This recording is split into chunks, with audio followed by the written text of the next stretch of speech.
പ്രിയ സുഹൃത്തുക്കളെ, ചരിത്രത്തിന്റെ ഏടുകളിലൂടെ സഞ്ചരിക്കാനും അറിവുകളെ യുക്തിയുടെ വെളിച്ചത്തിൽ അപഗ്രഥിക്കാനും ആഗ്രഹിക്കുന്ന എല്ലാവർക്കും സ്വാഗതം. നമുക്കറിയാം, മനുഷ്യചരിത്രത്തെ മാറ്റിമറിച്ച പല ഗ്രന്ഥങ്ങളുമുണ്ട്. അതിൽ പ്രധാനപ്പെട്ട ഒന്നാണ് 7-ാം നൂറ്റാണ്ടിൽ അറേബ്യയിലെ മണൽപ്പരപ്പുകളിൽ നിന്ന് ഉദയം കൊണ്ട ഖുർആൻ. ഇന്നും ലോകത്തെ കോടിക്കണക്കിന് മനുഷ്യരുടെ ജീവിതത്തെയും വിശ്വാസത്തെയും നിയന്ത്രിച്ചുകൊണ്ടിരിക്കുന്ന ഈ ഗ്രന്ഥം ദൈവത്തിന്റെ അമാനുഷികമായ വചനമാണെന്നും ലോകാവസാനം വരെ മാറ്റമില്ലാതെ നിലനിൽക്കുന്ന അത്ഭുതമാണെന്നും ഒരു വലിയ വിഭാഗം മനുഷ്യർ വിശ്വസിക്കുന്നു. എന്നാൽ ഈ വിശ്വാസങ്ങളെയും അവകാശവാദങ്ങളെയും യുക്തിയുടെയും ചരിത്രത്തിന്റെയും വെളിച്ചത്തിലൊന്ന് പരിശോധിച്ചാൽ നമുക്കെന്താണ് കണ്ടെത്താൻ കഴിയുക? വെറും അന്ധമായ വിശ്വാസങ്ങൾക്കപ്പുറം ഖുർആനിലെ വരികൾക്കിടയിൽ വൈരുദ്ധ്യങ്ങൾ ഒളിഞ്ഞിരിപ്പുണ്ടോ? അതോ സാഹചര്യങ്ങൾക്കനുസരിച്ച് മാറ്റം വന്ന വെറും മനുഷ്യവചനങ്ങളാണോ ഇവ? ഇന്ന് നമ്മൾ സംസാരിക്കുന്നത് ഖുർആനിലെ അമാനുഷികത എന്ന അവകാശവാദത്തെയും അതിലെ വൈരുദ്ധ്യങ്ങളെയും കുറിച്ചാണ്. വീഡിയോ അവസാനം വരെ ശ്രദ്ധിച്ചു കേൾക്കുക, കാരണം ചിന്തിക്കുന്ന മനുഷ്യർക്ക് ഇവിടെ ഒരുപാട് കാര്യങ്ങൾ ഗ്രഹിക്കാനുണ്ട്. നമുക്ക് ആദ്യം ഖുർആനിലെ വൈരുദ്ധ്യങ്ങളിൽ നിന്ന് തന്നെ തുടങ്ങാം. ഖുർആൻ തന്നെ അവകാശപ്പെടുന്നത് അതിൽ യാതൊരു വൈരുദ്ധ്യവുമില്ല എന്നാണ്. ഒരു ചെറിയ പിഴവ് പോലും ചൂണ്ടിക്കാണിക്കാൻ സാധിക്കാത്ത വിധം കൃത്യമാണ് ഇതിലെ വരികൾ എന്നാണ് വിശ്വാസികളുടെ വാദം. എന്നാൽ ഒരേ വിഷയത്തിൽ തന്നെ ഖുർആൻ പലയിടത്തും പല രീതിയിലാണോ സംസാരിക്കുന്നത്? ഇതിനെക്കുറിച്ച് ഗൗരവമായ ചില പഠനങ്ങൾ നടന്നിട്ടുണ്ട്. ഉദാഹരണത്തിന്, ഖുർആനിലെ 2-ാം അധ്യായമായ അൽ ബഖറയിലെ 256-ാം വചനം വളരെ പ്രശസ്തമാണ്. ലാ ഇക്രാഹ ഫിദ്ദീൻ, അതായത് മതത്തിൽ ബലാത്കാരമില്ല. സത്യമാർഗം അസത്യത്തിൽ നിന്ന് വേർതിരിഞ്ഞ് വ്യക്തമായി കഴിഞ്ഞു, അതുകൊണ്ട് ആർക്കും ഒന്നിനെയും അടിച്ചേൽപ്പിക്കേണ്ടതില്ല എന്നാണ് ഈ വചനം പറയുന്നത്. മറ്റൊരു സൂറത്തായ അൽ കാഫിറൂനിലും ഇതേ ആശയം തന്നെ കാണാം. ലക്കും ദീനുകും വലിയ ദീൻ, നിങ്ങൾക്ക് നിങ്ങളുടെ മതം, എനിക്ക് എന്റെ മതം. അവിശ്വാസികളോട് സമാധാനപരമായി വർത്തിക്കാനാണ് ഇവിടെ നിർദ്ദേശം. ഇതുപോലെ തന്നെ പ്രവാചകനോടായി ഖുർആൻ പറയുന്നത്, മറ്റുള്ളവരെ സന്മാർഗത്തിലാക്കുക എന്നത് നിന്റെ ബാധ്യതയല്ല, മറിച്ച് അല്ലാഹു ഉദ്ദേശിക്കുന്നവരെ അവൻ നേർവഴിയിലാക്കും എന്നാണ്. ഇത്രയും കേൾക്കുമ്പോൾ നമുക്ക് തോന്നും ഇസ്ലാം വളരെ സമാധാനപരമായ വ്യക്തിസ്വാതന്ത്ര്യത്തിന് മുൻഗണന നൽകുന്ന ഒരു മതമാണെന്ന്. എന്നാൽ ഇതേ ഖുർആൻ തന്നെ മറ്റൊരു സാഹചര്യത്തിൽ പറയുന്നത് എന്താണെന്ന് ശ്രദ്ധിക്കണം. 9-ാം അധ്യായമായ സൂറത്തു തൗബയിലെ 5-ാം വചനത്തിൽ പറയുന്നത്, യുദ്ധം നിഷിദ്ധമായ മാസങ്ങൾ കഴിഞ്ഞാൽ മുശ്രിക്കുകളെ അഥവാ ബഹുദൈവാരാധകരെ നിങ്ങൾ കാണുന്നിടത്ത് വെച്ച് വധിക്കണമെന്നാണ്. അവരെ പിടികൂടാനും ഉപരോധിക്കാനും അവർക്കായി പതിയിരിക്കാനും ഖുർആൻ ആഹ്വാനം ചെയ്യുന്നു. എവിടെ പോയി നേരത്തെ പറഞ്ഞ ബലാത്കാരമില്ലാത്ത മതം? അവർ നമസ്കരിക്കുകയും സക്കാത്ത് നൽകുകയും ചെയ്താൽ മാത്രമേ അവരെ വിട്ടയക്കാൻ പാടുള്ളൂ എന്നും അവിടെ പറയുന്നുണ്ട്. അതായത് ഒന്നുകിൽ മതം മാറുക, അല്ലെങ്കിൽ മരണം വരിക്കുക. ഇത് വ്യക്തമായ വൈരുദ്ധ്യമല്ലേ? ദുർബലനായിരുന്നപ്പോൾ സമാധാനം പറഞ്ഞ പ്രവാചകൻ പിന്നീട് കരുത്തനായപ്പോൾ യുദ്ധത്തിന് ആഹ്വാനം ചെയ്യുന്ന വൈരുദ്ധ്യാത്മകമായ ഒരു പരിണാമമാണ് നാം ഇവിടെ കാണുന്നത്. ഇത് കേൾക്കുമ്പോൾ മതപണ്ഡിതന്മാർ സാധാരണ പറയുന്ന ഒരു ന്യായമുണ്ട്, അത് അന്നത്തെ യുദ്ധസാഹചര്യത്തിൽ ഇറങ്ങിയതാണ് എന്ന്. എന്നാൽ ഖുർആൻ ലോകാവസാനം വരെയുള്ള മനുഷ്യർക്കു വേണ്ടിയുള്ള സാർവലൗകികമായ ഒരു ഗ്രന്ഥമാണെങ്കിൽ എന്തിനാണ് ഇത്രയേറെ പരസ്പരവിരുദ്ധമായ നിയമങ്ങൾ അതിൽ ഉൾപ്പെടുത്തിയിരിക്കുന്നത്? അയൽപ്പക്കത്തുള്ള അവിശ്വാസികളോട് യുദ്ധം ചെയ്യണമെന്നും അവർ നിങ്ങളിൽ രൂക്ഷത കണ്ടെത്തണമെന്നും പറയുന്ന വചനങ്ങൾ എങ്ങനെയാണ് സമാധാനത്തിന്റെ സന്ദേശങ്ങളായി നമുക്ക് സ്വീകരിക്കാൻ കഴിയുക? അല്ലാഹുവിന്റെ മതം ലോകത്ത് പൂർണ്ണമായി സ്ഥാപിക്കപ്പെടുന്നതുവരെ യുദ്ധം തുടരാനാണ് ഖുർആൻ കൽപ്പിക്കുന്നത്. ഇവിടെയാണ് നാം ചിന്തിക്കേണ്ടത്, പ്രപഞ്ചം മുഴുവൻ സൃഷ്ടിച്ച ഒരു ദൈവത്തിന് തന്റെ മതം പ്രചരിപ്പിക്കാൻ ഇത്തരത്തിൽ രക്തച്ചൊരിച്ചിലും യുദ്ധവും ആവശ്യമുണ്ടോ? യഥാർത്ഥത്തിൽ ഒരു ദൈവമുണ്ടെങ്കിൽ, ആ ദൈവം സർവശക്തനാണെങ്കിൽ മനുഷ്യരെ സന്മാർഗത്തിലാക്കാൻ എന്തിനാണ് ഇത്രയേറെ കഷ്ടപ്പെടുന്നത്?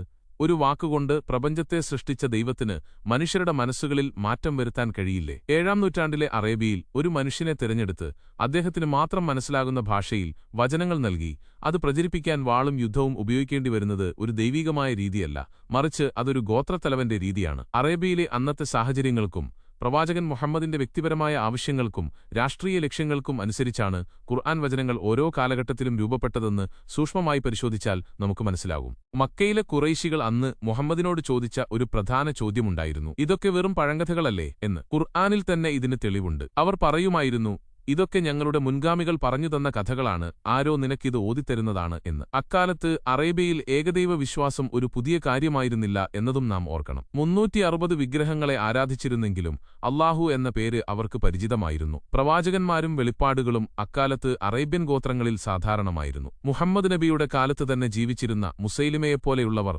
തങ്ങളും പ്രവാചകന്മാരാണെന്ന് അവകാശപ്പെട്ടിരുന്നു. അക്കാലത്തെ സാഹിത്യപരമായ മത്സരങ്ങളും ഗോത്രങ്ങൾ തമ്മിലുള്ള തർക്കങ്ങളും ഈ ഗ്രന്ഥത്തിന്റെ രൂപീകരണത്തിൽ വലിയ സ്വാധീനം ചെലുത്തിയിട്ടുണ്ട്. മുഹമ്മദ് നബി തന്റെ കച്ചവട യാത്രകൾക്കിടയിൽ കേട്ടിരുന്ന ജൂത ക്രൈസ്തവ കഥകളെയും അറേബ്യൻ നാടോടി കഥകളെയും കൂട്ടിച്ചേർത്താണ് ഖുർആൻ രൂപപ്പെടുത്തിയതെന്ന് പല ചരിത്രകാരന്മാരും ചൂണ്ടിക്കാട്ടുന്നുണ്ട്. ഇതിന് ഏറ്റവും വലിയ ഉദാഹരണമാണ് അസ്ഹാബുൽ കഹ്ഫ് അഥവാ ഗുഹാവാസികളുടെ കഥ. വർഷങ്ങളോളം ഗുഹയിൽ ഉറങ്ങിക്കിടന്ന യുവാക്കളുടെ കഥയെക്കുറിച്ച് മക്കക്കാർ ചോദിച്ചപ്പോൾ മുഹമ്മദ് നബിക്ക് കൃത്യമായ മറുപടി നൽകാൻ ആദ്യം കഴിഞ്ഞില്ല. ഇൻഷാ അല്ലാ എന്ന് പറയാത്തതുകൊണ്ടാണ് അല്ലാഹു മറുപടി നൽകാതിരുന്നതെന്ന ന്യായമാണ് ഖുർആൻ പിന്നീട് പറയുന്നത്. യഥാർത്ഥത്തിൽ ഇത് ബൈബിളിലോ തോറയിലോ ഉള്ള ഒരു പഴയ കഥയല്ല, മറിച്ച് 5-ാം നൂറ്റാണ്ടിൽ ഒരു സിറിയൻ ബിഷപ്പ് എഴുതിയ ഒരു ഐതിഹ്യമാണ്. ഇത് ദൈവീകമായ അറിവാണെങ്കിൽ എന്തിനാണ് ഇതിലെ യുവാക്കളുടെ എണ്ണത്തെക്കുറിച്ച് അല്ലാഹുവിനെ അറിയൂ എന്ന് പറഞ്ഞ് വചനങ്ങൾ ഒഴിഞ്ഞുമാറുന്നത്? സ്രഷ്ടാവായ ദൈവത്തിന് അതിലെ എണ്ണം കൃത്യമായി പറയാൻ കഴിയാത്തത് എന്തുകൊണ്ടാണ്? മറ്റൊരു പ്രധാന വാദം ഖുർആനിലെ അത്ഭുതങ്ങളാണ്. മുൻകാല പ്രവാചകന്മാരായ മൂസ കടൽ പിളർത്തിയെന്നും ഈസ മരിച്ചവരെ ജീവിപ്പിച്ചു എന്നും കഥകളിൽ പറയുന്നുണ്ടല്ലോ. അങ്ങനെയെങ്കിൽ എന്തുകൊണ്ട് മുഹമ്മദ് നബിക്ക് അത്തരമൊരു അത്ഭുതം പ്രവർത്തിക്കാൻ കഴിഞ്ഞില്ല? മക്കക്കാർ ചോദിച്ചു, നീ ഒരു ഉറവ പൊട്ടിയൊഴുക്കൂ, അല്ലെങ്കിൽ സ്വർണം കൊണ്ടൊരു വീടുണ്ടാക്കൂ, അതുമല്ലെങ്കിൽ ആകാശത്തേക്ക് കയറിപ്പോയി ഞങ്ങൾക്ക് വായിക്കാൻ കഴിയുന്ന ഒരു പുസ്തകം കൊണ്ടുവരൂ എന്ന്. ഇതിനെല്ലാം പ്രവാചകൻ നൽകിയ മറുപടി, ഞാൻ നിങ്ങളെപ്പോലെയുള്ള ഒരു മനുഷ്യൻ മാത്രമാണ് എന്നായിരുന്നു. തന്റെ മുൻഗാമികൾക്ക് നൽകിയ അത്ഭുത സിദ്ധികൾ അല്ലാഹു എന്തുകൊണ്ട് തന്റെ അവസാനത്തെയും ഏറ്റവും പ്രധാനപ്പെട്ടതുമായ പ്രവാചകന് നൽകിയില്ല എന്നത് ഇന്നും യുക്തിവാദികൾ ഉയർത്തുന്ന വലിയൊരു ചോദ്യചിഹ്നമാണ്. ചന്ദ്രൻ പിളർന്നു എന്നൊക്കെയുള്ള ചില കഥകൾ പിന്നീട് വന്ന ഹദീസുകളിൽ കാണാമെങ്കിലും ഖുർആൻ തന്നെ പറയുന്നത് അത്ഭുതങ്ങൾ കാണിച്ചിട്ടും അവർ വിശ്വസിക്കാത്തതുകൊണ്ടാണ് അത്ഭുതങ്ങൾ നിർത്തലാക്കിയത് എന്നാണ്. ഇത് എത്രത്തോളം യുക്തിഭദ്രമാണ്? ഖുർആന്റെ ഭാഷാപരമായ ഭംഗിയാണ് മറ്റൊരു അമാനുഷികതയായി വിശ്വാസികൾ ഉയർത്തിക്കാട്ടുന്നത്. മുഹമ്മദ് നിരക്ഷരനായിരുന്നു എന്നും അതുകൊണ്ട് ഇത്രയും മനോഹരമായ അറബിയിൽ ഒരു ഗ്രന്ഥം രചിക്കാൻ കഴിയില്ലെന്നുമാണ് വാദം. എന്നാൽ ഒരാൾക്ക് എഴുതാനും വായിക്കാനും അറിയില്ല എന്നതുകൊണ്ട് അയാൾക്ക് ചിന്തിക്കാനോ സംവേദിക്കാനോ മികച്ച രീതിയിൽ സംസാരിക്കാനോ കഴിയില്ല എന്നർത്ഥമില്ല. കണ്ണ് കാണാത്തവർ പോലും ലോകോത്തരമായ കാവ്യങ്ങൾ രചിച്ചിട്ടുള്ള ചരിത്രം നമുക്ക് മുന്നിലുണ്ട്. വായ്മൊഴിയായി കിട്ടിയ അറിവുകൾ പ്രയോഗിക്കാനുള്ള അദ്ദേഹത്തിന്റെ കഴിവ് അതിശയിപ്പിക്കുന്നതായിരുന്നു എന്ന് നമുക്ക് സമ്മതിക്കാം.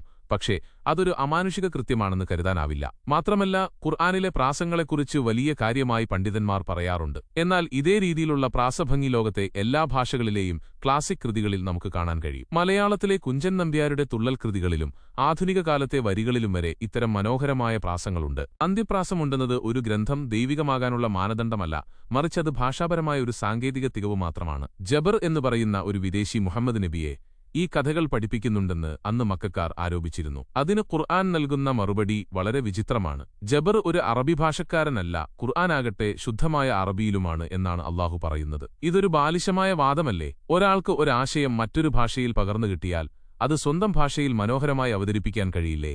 ഞാനൊരു മലയാളിയാണെങ്കിലും ഒരു തമിഴനോ ഹിന്ദിക്കാരനോ പറയുന്ന കഥ കേട്ട് അത് മനോഹരമായ മലയാളത്തിൽ അവതരിപ്പിക്കാൻ എനിക്ക് സാധിക്കും. അതിന് ദൈവം നേരിട്ട് വരികയോ വെളിപാടുകൾ നൽകുകയോ ചെയ്യേണ്ട കാര്യമില്ല. കേവലം കേട്ടറിവുകളെ തനിക്ക് വഴങ്ങുന്ന ഭാഷയിലേക്ക് മാറ്റുക മാത്രമാണ് പ്രവാചകൻ ചെയ്തത് എന്ന് വേണം കരുതാൻ. കൂടാതെ ഖുർആനിലെ ചില ശാസ്ത്രീയ അറിവുകളെക്കുറിച്ചും പലരും വാദിക്കാറുണ്ട്. എന്നാൽ അവയെല്ലാം ആധുനിക ശാസ്ത്രം കണ്ടെത്തിയതിനുശേഷം വരികൾക്കിടയിൽ ദുർവ്യാഖ്യാനങ്ങൾ നടത്തി കൃത്രിമമായി ഉണ്ടാക്കിയെടുക്കുന്നവയാണ്. ഭൂമി പരന്നതാണെന്നും സൂര്യൻ ചെളിനിറഞ്ഞ ഉറവയിൽ പോയി അസ്തമിക്കുന്നു എന്നും പറയുന്ന വചനങ്ങൾ എങ്ങനെയാണ് ശാസ്ത്രീയമാകുന്നത്? ഭ്രൂണാവസ്ഥയെക്കുറിച്ച് പറയുന്ന കാര്യങ്ങൾ അക്കാലത്ത് നിലനിന്നിരുന്ന ഗാലന്റെയും മറ്റും സിദ്ധാന്തങ്ങളുമായി സാമ്യമുള്ളവയാണ്. അതായത് അക്കാലത്ത് മനുഷ്യർക്ക് ലഭ്യമായ അറിവുകൾ മാത്രമാണ് ആ ഗ്രന്ഥത്തിലും പ്രതിഫലിക്കുന്നത്. അതിനപ്പുറമുള്ള ഒരു പ്രപഞ്ച രഹസ്യവും ഖുർആൻ വെളിപ്പെടുത്തുന്നില്ല.